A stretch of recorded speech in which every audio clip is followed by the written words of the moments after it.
मोहम्मद अली साहब, पहले हमारे नाज़रीन को ये बताइए कि आज जो एक इजलास हुआ पावर सेक्टर का, उस इजलास में कोई फ़ैसला हो सका बिजली की कीमतों में कमी का? आज के इजलास का मकसद फ़ैसला करना बिजली की कीमतों का नहीं था। प्राइम मिनिस्टर साहब ने ब्रीफिंग ली थी पूरे पावर सेक्टर के ऊपर और ये कल भी कंटिन्यू होगी। सेकेंडली, उन्होंने तमाम मिनिस्ट्रीज़ को including power and petroleum targets दिए हैं इंटरिम गवर्नमेंट के अंदर क्या काम करना है, तो उसका मकसद ये था। अच्छा, तो आपको क्या लग रहा है कि आने वाले दिनों में निगरान हुकूमत बिजली की कीमतों में कोई कमी कर सकेगी? बिजली की कीमतों में विंटर के अंदर हमारा प्रोग्राम है कि हम इंडस्ट्री को जो इंक्रीमेंटल यूज़ होगा कंपेयर टू प्रीवियस ईयर, उसके ऊपर हम लोअर रेट पे बिजली देंगे और विंटर के अंदर एक नया टैरिफ लाएंगे फॉर द इंडस्ट्री। लेकिन इसके अलावा जब तक पेट्रोल की प्राइसेस अगर नीचे नहीं आती हैं और यूएस डॉलर कंट्रोल में नहीं आता है, तो उससे पहले प्राइसेस का रिडक्शन मुश्किल होगा। जब तक यूएस डॉलर कंट्रोल में नहीं आता है तो बिजली की कीमत में कमी करना मुश्किल है।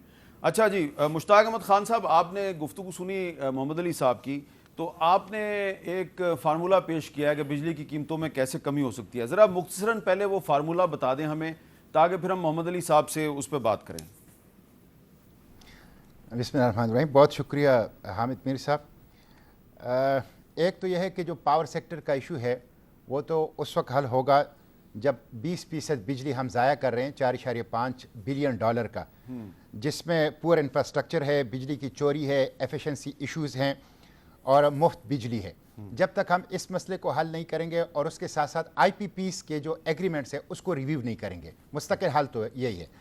लेकिन जहाँ फौरी तौर पर जो इस वक्त पूरे मुल्क के अंदर एक बहरान है, शदीद बहरान है, आवाम तकलीफ में है, तो उसके लिए मैंने एक फार्मूला पेश कर दिया है और वो ये है कि देखें, जो आपके लाइफ लाइन कंज्यूमर है इनका हद 200 यूनिट है। अगर इस 200 यूनिट हद को हम 300 यूनिट पे ले जाएं, जिसमें प्रोटेक्टेड और अनप्रोटेक्टेड दोनों शामिल हैं, तो ये 326 अरब रुपए इसके ऊपर खर्च आएंगे। और इस वक्त जो हमारे डोमेस्टिक कंज्यूमर हैं वो 2 करोड़ 80 लाख हैं। 87% डोमेस्टिक कंज्यूमर इससे मुस्तफीद होंगे, जो 2 करोड़ 43 लाख लोग होंगे। तो गोया आपका मसला तकरीबन हल हो जाएगा। अब इशू यह है कि 326 अरब रुपए कहां से आएंगे, तो वो उसके लिए IMF के पास जाने की जरूरत नहीं है। आपका जो बजट है, डिफेंस बजट, उसमें 1815 अरब रुपए डिफेंस का है, 12 अरब रुपए कैंटोनमेंट के स्कूल्स का है और 563 अरब रुपए पेंशन का है। कुल तकरीबन 2400 अरब रुपए, 2400 अरब रुपए डिफेंस बजट है। आपका जो प्रोविंशियल PSDP है वो 1560 अरब है। आपका जो फेडरल PSDP है वो 1100 है। ये तकरीबन 2500 अरब रुपए ये भी बन जाता है।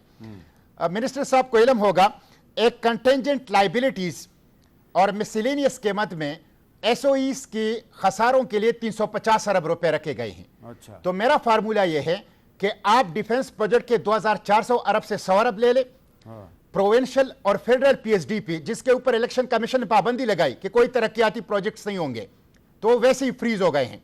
तो जो 2500 अरब रुपए आपका PSDP प्रोविंशियल और फेडरल है उससे 100 अरब ले लें, और जो मिसलेनियस और कंटेंजेंट लाइबिलिटीज के लिए 350 अरब हैं उससे आप 100 अरब ले लें, तो आप बगैर IMF के पास जाए 326 अरब रुपए का इंतजाम कर सकते हैं और लोगों को इस तकलीफ से निजात मिल जाएगी, मुल्क को इस बहरान से निजात मिल जाएगा। अच्छा जी, ये तो आपका फार्मूला है जी। मोहम्मद अली साहब, आपने सुनी उनकी बात। जी जी, क्या ये काबिल अमल है?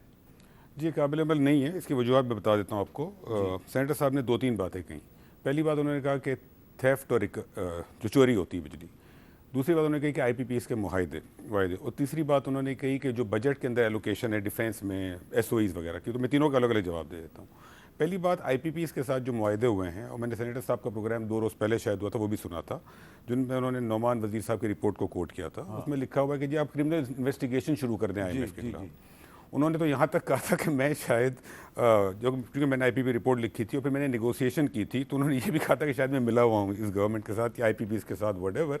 तो मैं खाली हाईलाइट कर दूँ सेनेटर साहब की नॉलेज के लिए कि जो रिपोर्ट हमने बनाई थी और जो नेगोशिएशन, जिस कमेटी का मैं पार्ट था, उसने जो नेगोशिएशन की थी उसमें जितने लोकल प्लांट्स हैं उन सब के डॉलर बेस्ड रिटर्न को हमने चेंज करके रुपी बेस्ड रिटर्न कर दिया था 2020 में।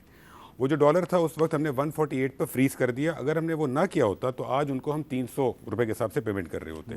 पिछले 3 सालों की जो सेविंग गवर्नमेंट ने अभी तक की है उसके ऊपर वो 75 अरब रुपए की है। मेरे पास उसकी सारी कैलकुलेशन है, पहली बात। दूसरी बात, आप IPPs के साथ जो मुआहदे किए हुए हैं वो इंटरनेशनल UK कोर्ट और UK लॉ से गवर्न होते हैं। हम सब ने रिकोडिक में मामला देख लिया किस तरीके से हमें कितनी मुश्किलात हुई एंड गॉड सेव्ड अस। अब ये कहना बड़ा आसान है कि क्रिमिनल इन्वेस्टिगेशन शुरू कर दें, इनके कमिटमेंट्स ऑनर ना करें, ऐसे नहीं हो सकता। बिकॉज आपने जो हमने भी मनाया था उन्हें ऑन बोर्ड लेके मनाया था। तीसरी बात, आज की तारीख में जो IPPs हैं, पाकिस्तान में IPPs लगे हैं 3 पॉलिसीज़ में। एक 94 की पॉलिसी में जो कि ऑलमोस्ट डिप्रिशिएट हो चुके हैं, 25 साल ख़त्म होने को है उनके। 2002 की पॉलिसी में जिसके अंदर उनका सारा डेट पे हो चुका है, और 2012 की पॉलिसी में, और तीसरा 2015 की पॉलिसी में। और 2015 की पॉलिसी में जो प्रोजेक्ट्स हैं वो ज़्यादातर इंटरनेशनल इन्वेस्टमेंट से लगे।